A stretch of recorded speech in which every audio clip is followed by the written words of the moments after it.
Welcome to the Entail AI podcast. Discussions with marketing executives sharing their latest techniques for growing their businesses online. So welcome to Entail podcast, where we host marketing leaders from various companies, mostly SaaS companies. And today I have the pleasure of having with me Ryan Pollock, ex-Google, Mozilla, and DigitalOcean Senior Marketing Manager and CMO. Hi Ryan, very glad to have you here on board with us today. Thanks for having me, Tom. Yeah. Okay, so before we dive into generative AI and its role in marketing, and already I feel like this is going to be an interesting and probably extraordinary conversation. So before that, you want to maybe take a moment and introduce yourself a bit about your background? Sure, yeah. So I'm in the U.S. I live in San Francisco. I moved here in 2002 after studying computer science in a good school back east. Spent a couple years writing software at Oracle, and joined a startup called JotSpot way back in 2004. And if you've ever used products like Atlassian Confluence or Notion, JotSpot was beating those products years ago. We got bought by Google in 2005. I've been doing marketing and product management at JotSpot, and I spent the next 9 years at Google in the first iteration of their enterprise team, launched things like Gmail for Work, moved into mobile for a number of years, and then around 2014, moved to Google Cloud Platform in sort of its early days and helped launch things like Kubernetes, which is now, of course, sort of this industry standard.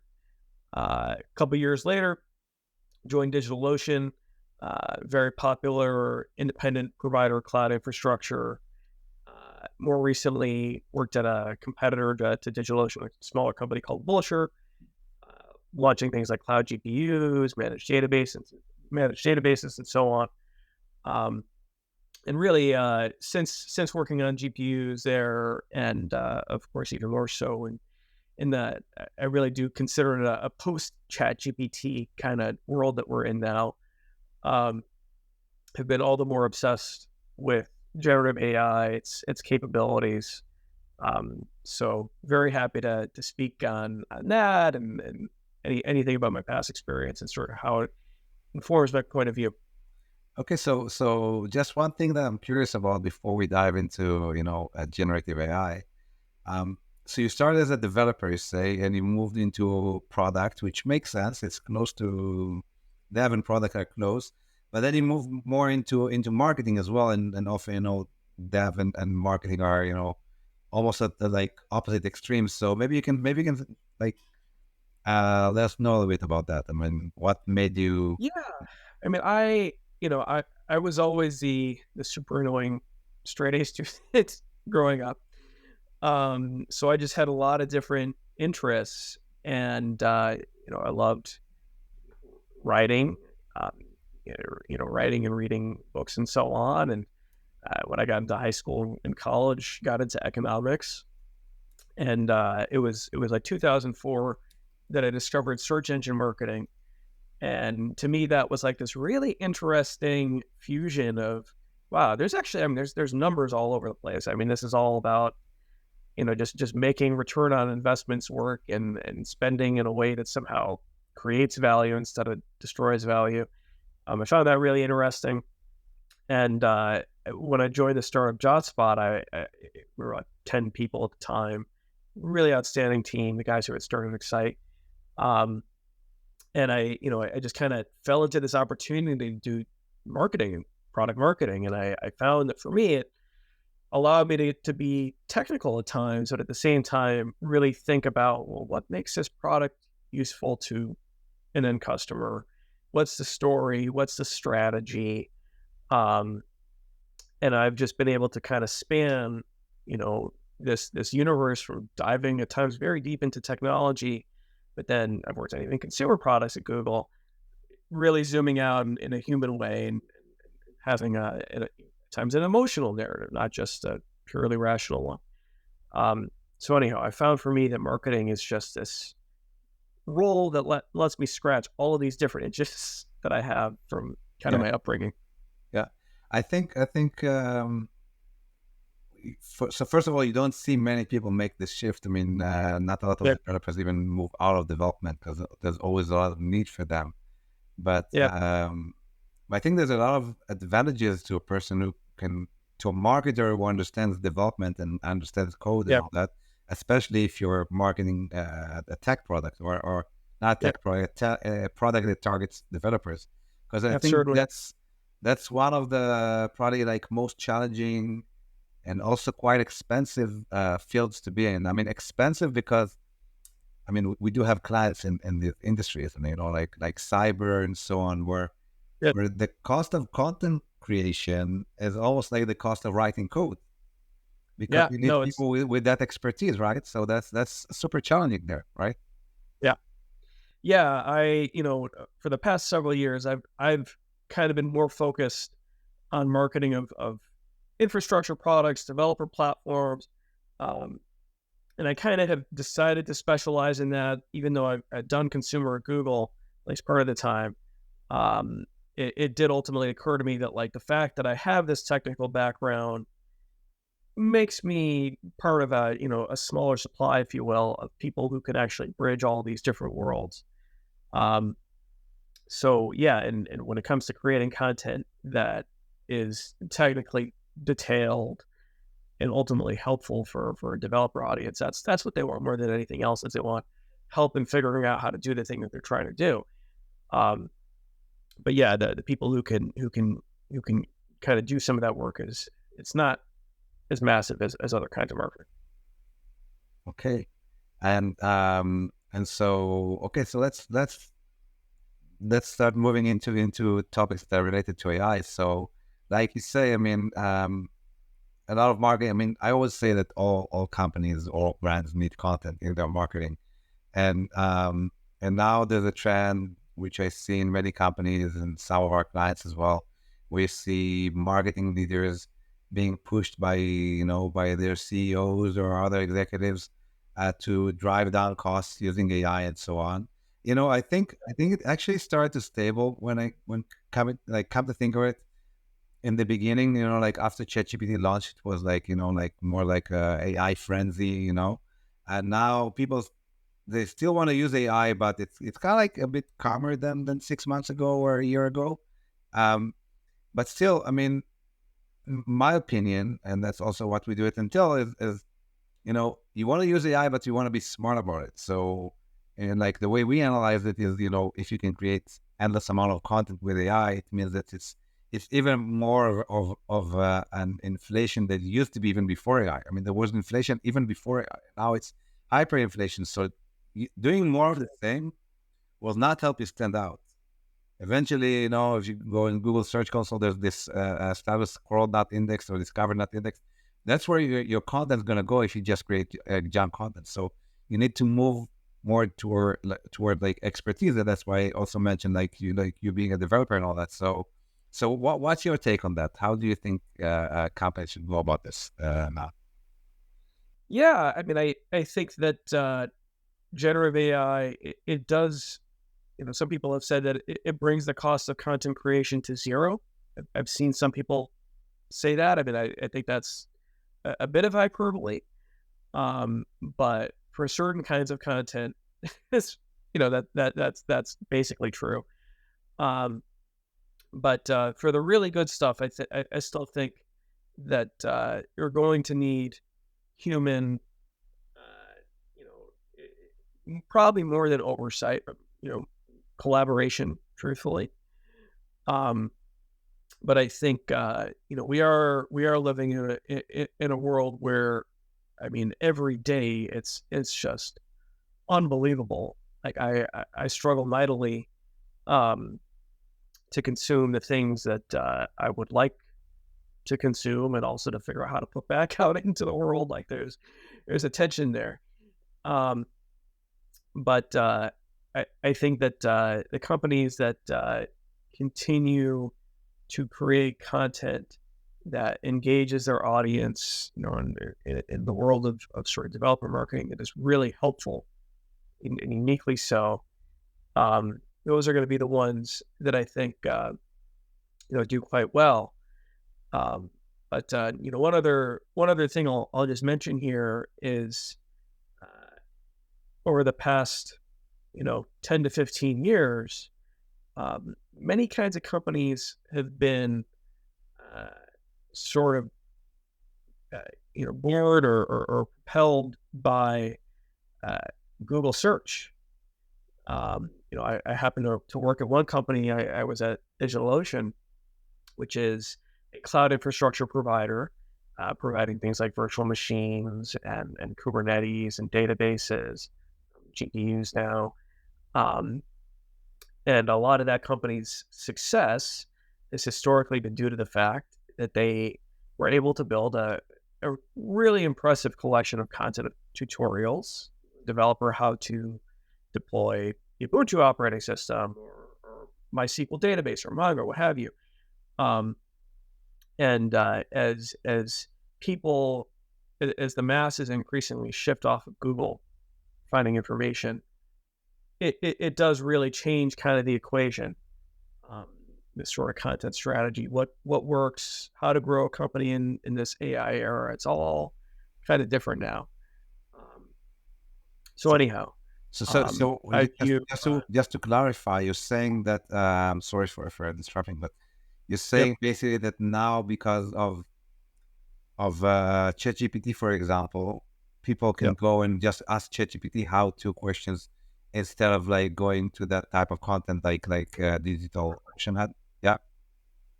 Yeah, no, personally, I use ChatGPT pretty much anytime I want to learn something now. It's oftentimes my starting point. And for me, like I've been, uh, really curious to understand a lot more around, what it means to actually build AI models, whether it's PyTorch or various other kinds of frameworks, or um, for me, just learning so many things over the past year, really since kind of a lot of this stuff really took off. Um, ChatGPT it is my teacher, and then the second thing I do is I go to YouTube. So that's me. But 10 years ago it was Google, for the developer community, googling things. I think a lot of times on, say, Stack Overflow.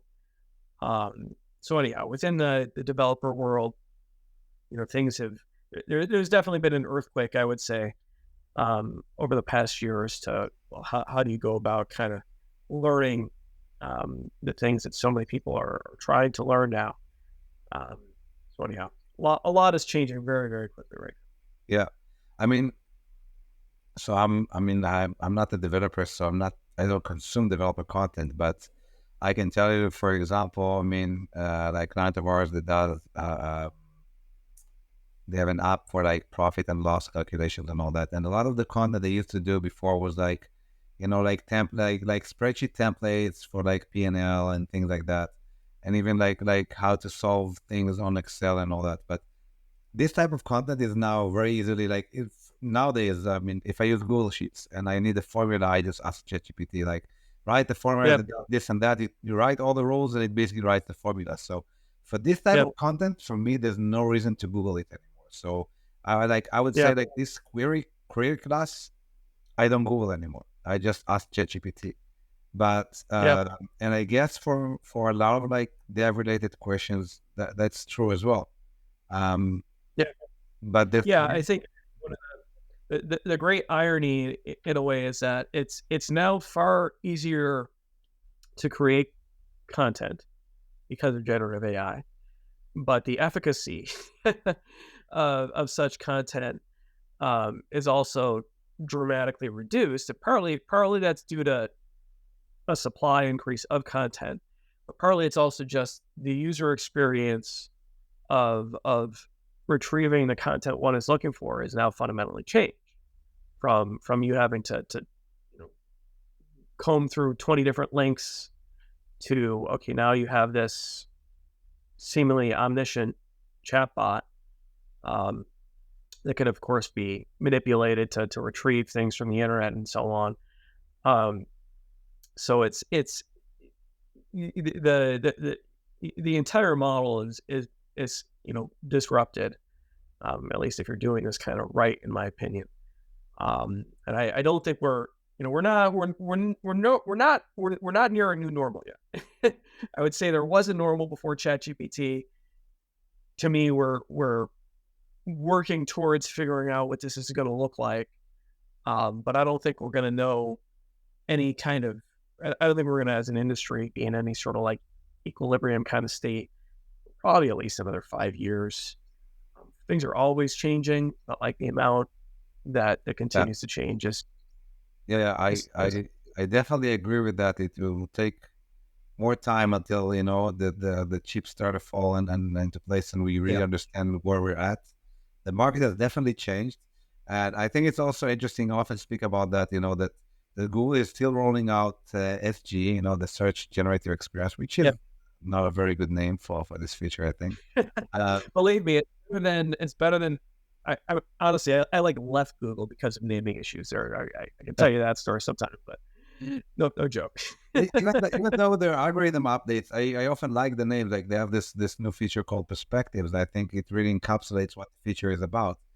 But with SG, it's super interesting, like how this rollout has been taking like so long. They haven't released it to the entire population right yet, right? So I think it's very interesting. I mean, the way, and I just spoke about it in the previous podcast, but I think they have like three priorities. First, they like Google. I mean, search. The first priority is giving you the best results. Otherwise, you're gonna leave them. The second priority, once you have the best results, you have the traffic, then you want to monetize it. So it's making sure that the ads work. And then the third priority, which is a metric that I'm sure they measure. I don't know. I have no inside information. Maybe you can share some. But I'm sure they measure. They must measure the click-through rate from their search results to the internet. Because if they stop sending or reduce the amount of traffic they're sending from their search results to the internet, people will create less content for Google and they will create more content for social media or wherever they get traffic from. And this means that Google will basically like dry their source. So I think that's the most important metric after the quality of the search results and the and monetization.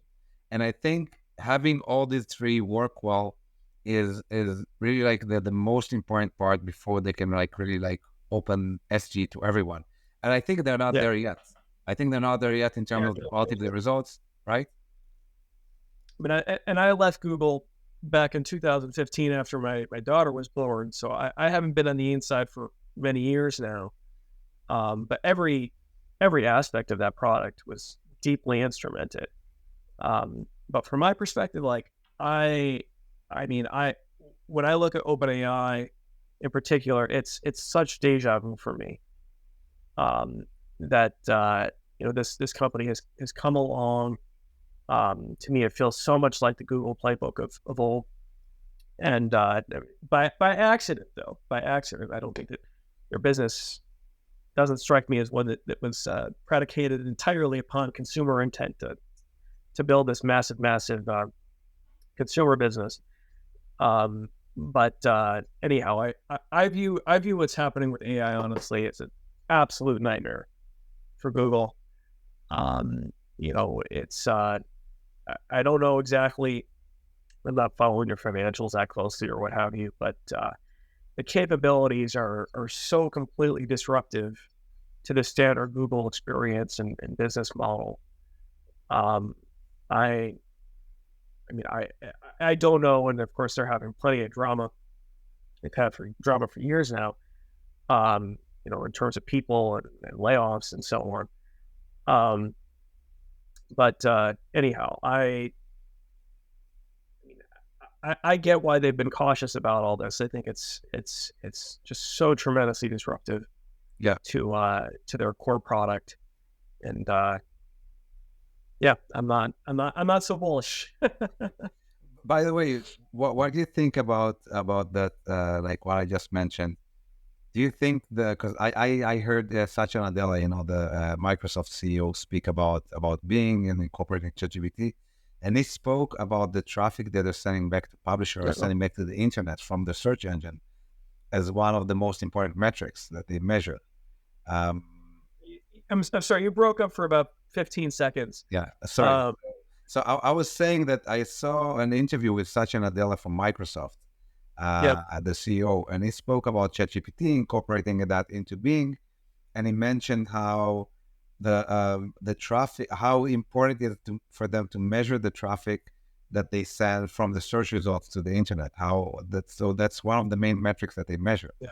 And so I'm just asking again, like I know you haven't worked in Google for a while now, um, but do you think that's also like a very important metric for Google to measure like how they increase the traffic? Because they say that every year, that the amount of traffic going from Google to the internet increases every year, even though they have Yep. like the snippet that shows the answer. So you don't necessarily have to go and read the article, but if you get, people who get the snippet know it generates a lot of traffic, and you have many different elements that could mean that the search ends there and you don't need to go and read an article or click onto a Yep. website. But do you think that's really like a very important metric for them to like really measure how much traffic they're sending to the internet? Yeah. If let's just be kind of precise about the definitions here. When I hear you say, Microsoft or OpenAI is measuring the percent of queries that basically have to go out to the internet, I interpret that as basically so when GPT is running, that's a model. It's got a bunch of parameters. It's basically just performing a calculation based on the words that were input to it. When I hear Satya say, "Oh, well, this is a query that's going out to the internet," to me that's what everyone in the tech industry is calling retrieval augmented generation, RAG, where it's basically going out and fetching information from websites, or maybe it's running a Bing query or something like that. And it's augmenting the model's output through with the context that was retrieving the internet. Whereas when I think of Google, it's like, okay, well, maybe someone goes out to goes out to another site on the internet because the answer is not immediately there. They have to click a button and navigate or something. So it's a little bit different. But I think in general, for Google, like as people get more and more answers from Google without having to click to a website, that just poses such an inherent problem to Google's ad-driven business model, where customers are paying to get those clicks. If they're not, there's no need for that, then the whole thing kind of falls apart. Yeah. So that's to me why this is such an existential threat to Google's core business. Why they went into whatever Code Red over a year ago. And it's that to me is like why I question kind of the viability of that product. I mean, we're not, if in a year we're not all talking to our iPhones in a way that Joaquin Phoenix and her is doing in the movie, like, in my view, it's kind of like, what's wrong, Apple? What's taking you so long here? It might take a bit longer, but we're not far. So anyhow, the Google core business is, to me, very, very much in question. But according to anyhow, there's the working world can do that. So if I understand you correctly, you're saying on one hand the Google, that because, and I haven't thought about it like this, and this is very, very smart, I think, that because people don't click to the internet, they also don't click ads, and so Google can make money the same. So that's why it's such a, even more than anything else, that in itself is a huge threat. But then you're saying, or if I understand you correctly, that if this is a threat for Google, then it's also a kind of model, like business model problem for ChatGPT, because if ChatGPT can produce clicks to a website and so on, then it's also difficult for them to monetize. So if the search stops there, if the theory stops, and what's emerging now is rather than advertising being the monetization method, we're seeing subscription payments as the business model. And OpenAI already is selling to consumers $20 a month. They've launched an enterprise product, a Teams product for SMBs. Microsoft, somewhat oddly, in my opinion, is moving towards selling their Copilot functionality for basically the same price points, but like under the Microsoft Copilot brand as compared to OpenAI and ChatGPT. So anyhow, we're seeing a difference in business model and a willingness from, I would say a certain class of consumer, and certainly, an enterprise business environment to pay for AI capabilities. I think that there's more work to do to make this all kind of the end user experience that I would like. I would like to just have a single AI subscription that I can carry with me to every application. That's what I posted a couple times on LinkedIn, just like, hey, OpenAI, go do this. If you can just let me carry my OpenAI subscription everywhere, they're going to end up with 99% market share. But anyhow, it's going to be a new business model, and the ad supported Google experience is basically going to be for people who don't make this transition, or for people that for whatever reason maybe don't have the funds to pay the $20 a month or whatever to OpenAI, But don't or you think potentially that? other model providers. And there's others. But don't you think that Google can compete with the OpenAI? Because I mean, if you look at the ChatGPT model, I mean, eventually, for Yeah. me, I mean, the way I perceive this is just another layer on top of the search engine. Because eventually, you need to read the entire internet, crawl the entire internet, index all that information, rank that information, and so on. So basically, the search engine is a huge stepping Yep. stone on the way to the AI model that can get the information from the search engine. Because also on Bing, if you on ChatGPT, if you ask it, about like like current news and so on, it searches on Bing, right? You could say Google's Bing, but it searches Yep. on Bing, right? It searches for the information. So it is another layer on top of the search engine, and Google has the best search engine. I mean they're much better than Bing, and It's so. see, the way I view it is that it's not a layer on top of the search engine. It's that the search engine is a utility for the model, and that's exactly what OpenAI has implemented within ChatGPT. Now they treat the search engine as a utility. They happen to be in partnership with Microsoft, of course, so they use Bing, which still seems to be inferior to Google as far as I can tell. But nonetheless, the model quality is good enough. And you're right in sort of saying, like, I think Google can build a model that's probably comparable or better, or maybe, who knows, to OpenAI, where all of this kind of sits, as far as who wins here. It comes down to what's commonly called the access point, which is literally how does a end user go ahead and initiate a query? Is it through the Chrome browser? Is it through Safari on an iPhone? Is it through an application? Is it through saying, just pressing a physical button on a phone? All of these kinds of, what are commonly called access points, are going to, ultimately, I think, dictate what happens here. And Microsoft, like weeks ago, made the announcement that they're adding, for the first time in like 30 years, a physical key to the PC keyboard, to engage with their Copilot, which is OpenAI underneath.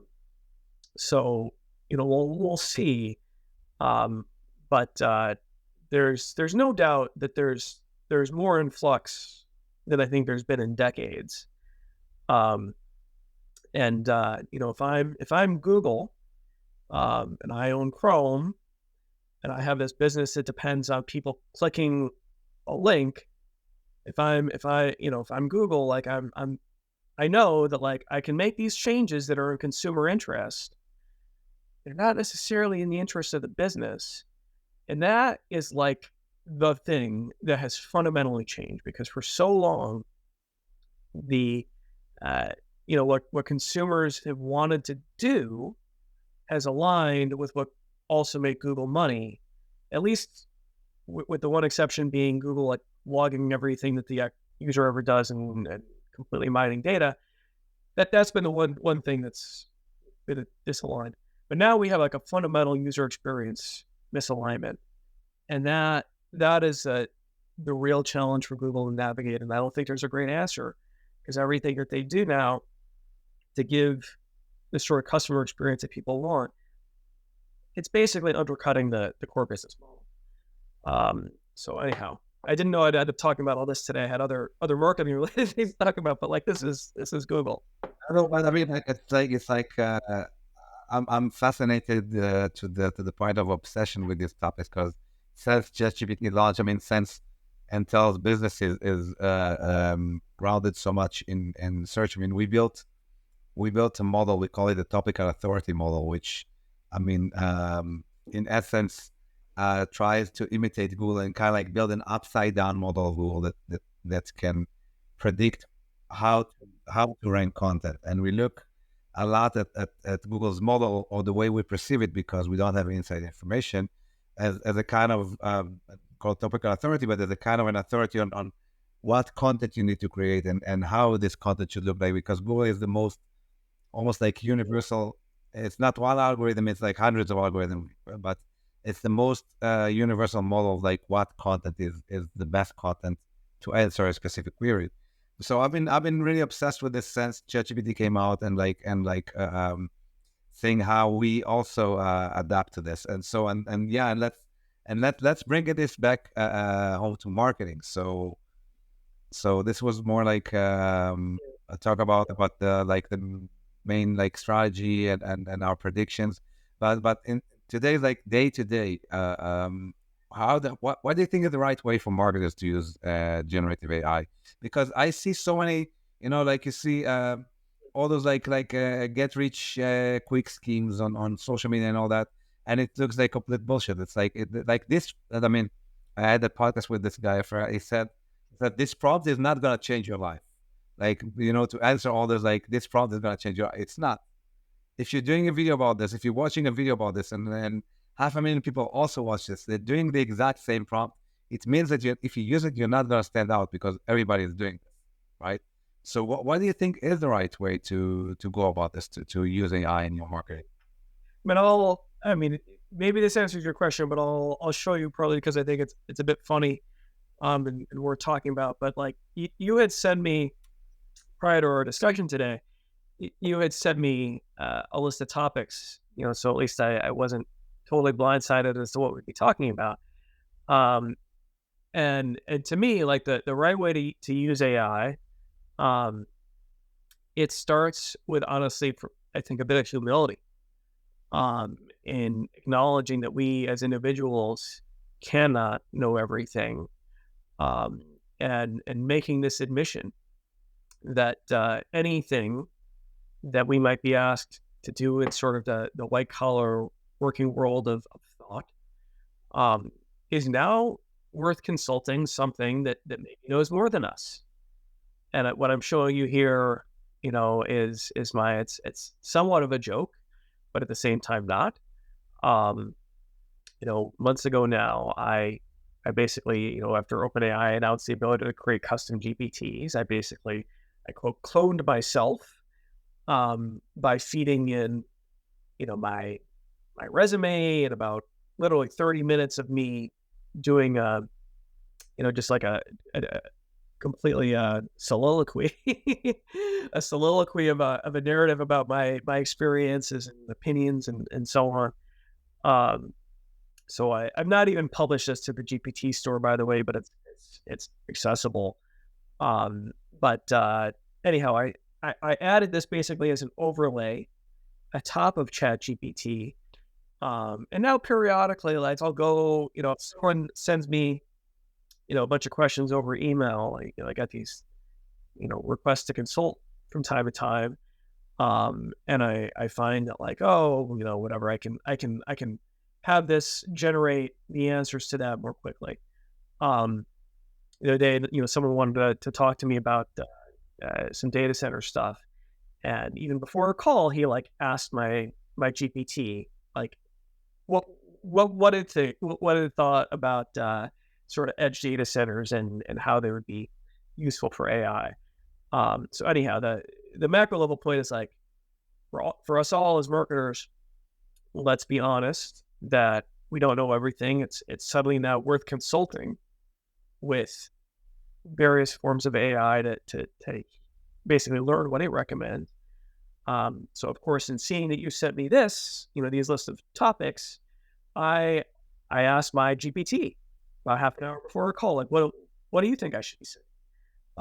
And I haven't, of course, talked about all these points, um, but I'd say that they're pretty darn good. They don't have all of the internal perspective I personally have about things like Google because I was the one that spent 9 years on the inside of that place. But nonetheless, like there's a lot here that maybe I wouldn't necessarily think of myself. And of course, as far as well, how does this change marketing work? And I popped into Gamma earlier. I don't know if you're familiar with this tool, but a nice presentation maker. I happen to be out of credits at the moment, but I have in the past used this to like drop in a bunch of text that ChatGPT has generated and then make some really beautiful slides. So I was playing very briefly this morning, trying to get Google Slides, making some stuff, and needless to say, I didn't. In a few minutes, I spent trying to get what they call Duet AI to make something pretty. I didn't actually manage to do it yet. But anyhow, for marketers, all of this means, okay, when it comes to strategizing, to writing, you would be foolish not to get the help that AI could provide. And then when it comes to actually producing all the different kinds of content, making it beautiful, etc., designs, and all these things, the tools continue to evolve at such warp speed. Every day there's something I wish I had the time to try. And I'm still way behind on actually trying all the things I'd like to, which includes your product, by the way, Entail. So I'll plug that for you. But anyhow, the workflows. I'll show you a few things after the The workflows and everything we do, I think, as marketers, we have to admit to ourselves that the way we go about it is fundamentally different. And due to the changes in things like Google search, a lot of the things that maybe used to work, a lot of the sorts of content we might produce and so on, even that's changed. So anyhow, this is a remarkably disruptive time to be in this industry. Yeah, but so this GPT model that you trained, basically, I think. So what's your opinion about it? I mean, how well does it perform? I mean, do you think it can really provide answers on your behalf, like even like insights and so on, or is it just superficial? Yeah, I mean, I haven't even queried it myself as extensively as I'd like, but it in my testing, if you will, like absolutely, it is already useful. I mean, it can, it can certainly regale, various stories of my career or otherwise make up plausible words. And I think its ability to just act in a way as my spokesperson is kind of there. I think about a future in which, individuals in the industry are effectively represented by agents, sort of in a way as professional athletes are. I think that could be really interesting. So anyhow, it's already useful. I'm not exactly marketing it aggressively or anything like that. I would love to, I would love for to be able to have an audience of users who would that I could charge to talk to it or whatever. I'm not there yet. Um, but I already find like in a way Yeah. everybody. I think it's gonna be super interesting to see. I mean, if we do reach a point where you can have an agent speaking on your behalf as a model, that's insane. I mean, I can't even grasp the implications of that. That's such a huge change. Yeah, I mean, even for professionals, whatever, I think that could be really interesting. Um, but I mean, already there's different services. I think like donotpay.com that you can basically have agents go and negotiate. When when for whatever reason you don't want to pay a bill. Um, but yeah, we're certainly heading towards a world in which we can have different kinds of AI agents work on our behalf. Um, and yeah, there's definitely times when people ask me things, and I really wanted to say, hey, go talk to my GPT. Um, Sort of like how parents might ask a tech, how do I do this with my computer question? And the answer is simply, let me Google that for you. Now the answer can be go ask ChatGPT or go ask this particular GPT. Um, so anyhow, it's all this is it's a continuation of trends, but on steroids. Why do you think today? So there's a lot of uncertainty and a lot of speculation.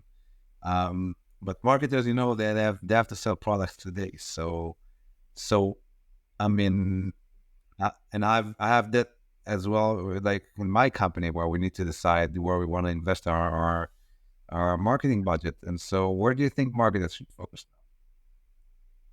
I mean, should they focus on like search when search is changing? Should they focus more on social media? Paid channel. Paid is also very challenging now, privacy and so on. I mean, I think every business is a bit different as to what it makes sense to focus on. I mean, I think that I mean, in the world that I am more focused on, of say developer platforms and infrastructure and those kinds of things. Um, I mean, very common for people to talk about product-led growth, ELG, which to me, I sort of find funny that it's become this massive buzzword because in 9 years at Google, that's all we ever did. And not once with I agree with that completely. I mean, in consumer, that you didn't even have a word for that. It was like rating, right? Like PLG. That's yeah, what they do in consumer, yeah, and now they do it in B2B. They gave it a fancy name, but every consumer marketer has known this for at least 2 decades, right? yeah. Yeah. So it's to me, it's funny. But I think, in the sorts of businesses that lend themselves to that, not everything does. Um, but just making products, easy to use, having quality marketing content that is simple and beautiful, and then figuring out, well, just where is your audience, and sort of up until now, a lot of audience has been on Google. A lot of it is still on channels like YouTube and there's TikTok, which I refuse to go on personally, but like if you're marketing to teenagers, then clearly, um, It's insane. It's but yeah, insane. going where your audience is, going where your audience is, um, that's rule number one in different kinds of products. Have some have very broad audiences, some have very narrow audiences, and maybe high purchase prices in the enterprise. And so marketing to me, it's just about making sure that your product, your audience, and you can get to them in a way that ultimately is efficient.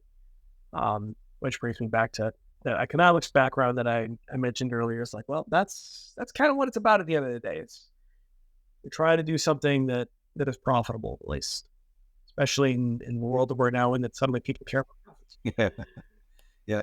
I have to tell you that I think also in terms of even if you think about ChatGPT and so on, because for SEO, if you want to optimize for search, there's tools like Phrase and so on that basically tell you how to write your article. they read the first SERP, they get the first 10 results, and they kind of like tell you how to structure your content, so it's like the first 10 results, which I'm very much against, because for me, if it tells you how to create content that's more and more like the search results, it means that ChatGPT can create very similar content. Like, the closer your content is to the machine content, it's closer to like that example of the Google Sheet formula. Okay, it's something that ChatGPT can create. I mean, it's opposite of human content. So, but SEOs are into that. Like, okay, there's a tool that tells me how to write things. I don't need to think too hard. I don't need to do any research really, and then I just use these tools. I don't like it. But on the other hand, when you think about, okay, so ChatGPT can also point you into like what product to use. You can compare products. I wanted to buy a baby stroller, so I asked ChatGPT, like, can you compare Bugaboo and I forgot the other brands. I ended up buying a Bugaboo stroller. Not because of ChatGPT, by the way. I ended up because of a review on YouTube that was very good. The guy was extremely good. He repairs strollers or something like that. So he's the guy to create that content, and really shows you like all the ins and outs, how to select the service. So I'm very much for that type of like expert content, and like those where you can see really expertise. But my point is, if you can create content, if you can optimize content for search, and you can understand the logic behind it, there must be kind of a logic of how you want to optimize content to be featured also, or to appear in the ChatGPT answer. But it's so unpredictable. It's so unpredictable. So, but I'm sure companies, I mean, they're gonna want more and more to be there. I mean, the more people use these tools and ask them questions, you're bound to appear in those answers, as long as you provide good content that the model is going to use to formulate its own answers. So, what's your take on that? Yeah, I mean, I think we will see. I mean, I'm not an expert in the various tools that have been created to try to understand exactly what's going on as far as, I know, like Google Trends, but like there's obviously an industry of tools to try to provide further analysis of top what Google puts out. But yeah, the ranking within generative AI responses from ChatGPT or potentially other models. I think that there's already some things that I've just seen mentioned in newsletters to try to do this. But yeah, I think we'll see more and more. There will be new tools to help people rank an AI. There will be also more attention paid to how to exclude yourself from that due to things like copyright issues. But yeah, it's for some businesses, they're going to want to be in the generated responses for the New York Times. Hell no. But yeah, it's all evolving in real time. Yeah, I think, by the way, and when we're over time, so maybe we'll finish with that. But because this has been a very interesting conversation, but I think we're talking about ChatGPT and how it changes Google and search and how disruptive it is. But then on the other hand, TikTok is just as disruptive as well for Google. I think more people, especially the young generation, prefers TikTok over Google as a search engine, and prefers it over ChatGPT as well, because they're looking for the human experience. They're looking for that reality type content to really know which restaurant to choose, or what shoes to buy, or whatever. So I think that's just the other side of the spectrum. So Google is like, it seems like two huge companies appearing almost like out of nowhere, and like, Yeah. they taking away their market share, right?